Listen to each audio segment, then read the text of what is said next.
Dalam rangka menyambut hari ulang tahun HUT Bayangkara ke-72, Polsek Rantau Perla menggelar sejumlah lomba keagamaan, di antaranya azan, ceramah, dan musabaqah tilawatil Quran MTQ yang berlangsung di halaman Polsek dan dibuka langsung oleh Kapolsek Rantau Perla Ibda Noka Triananto STRK Senin 25 Juni 2018.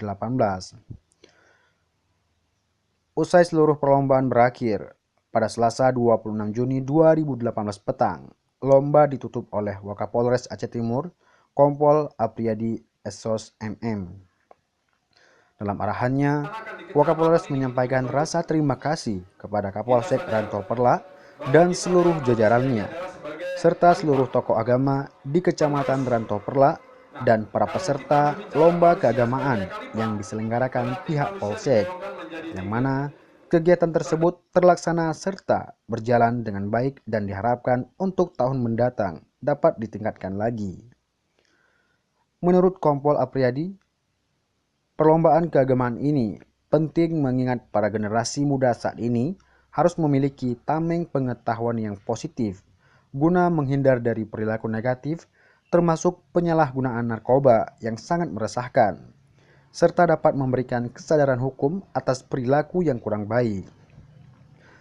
Lebih lanjut, Ibda Noka Triananto selaku Kapolsek Rantau Perla pada sambutannya menjelaskan, perlombaan ini digelar dalam satu hari ini dengan jumlah peserta lomba terdiri dari 69 orang dari 23 kampung di wilayah hukum Polsek Rantau Perla. Sedangkan Dewan Juri terdiri dari Tengku Abdul Ghani Hashim, Tengku Syafrizal SPDI, Tengku Yusbi Abdurrahman, dan Tengku Hasbi SOSI.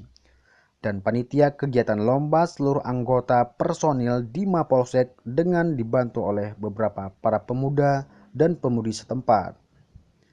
Hadir dalam acara penutupan kegiatan perlombaan keagamaan di Polsek Rantau Perla, di antaranya Forkopimcam Kecamatan Rantau Perla, para imam mukim, geci, dan imam gampung di wilayah Rantau Perla.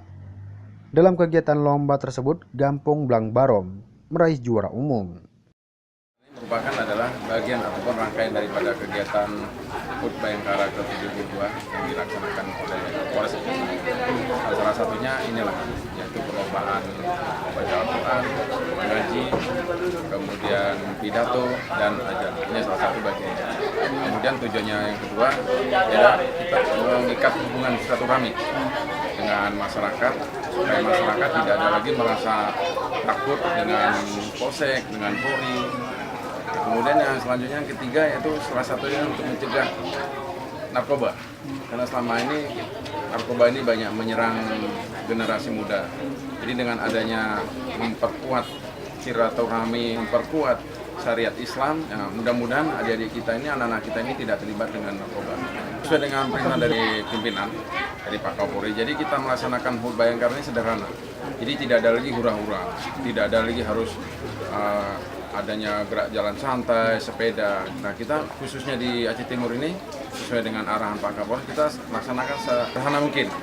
Lalu terutama usahakan masalah-masalah syariat Islamiyah gitu kan. Salah satunya ini yang dilaksanakan. Nah, mungkin nanti di Polres kita laksanakan lagi yaitu zikir, kemudian sambang, kemudian nanti gotong royong. Jadi kita melaksanakan itu tidak hura-hura dalam HUT Bayangkara yang 72 ini. Ini khususnya di Polres Aceh Timur. Dari Aceh Timur, Hamdani melaporkan.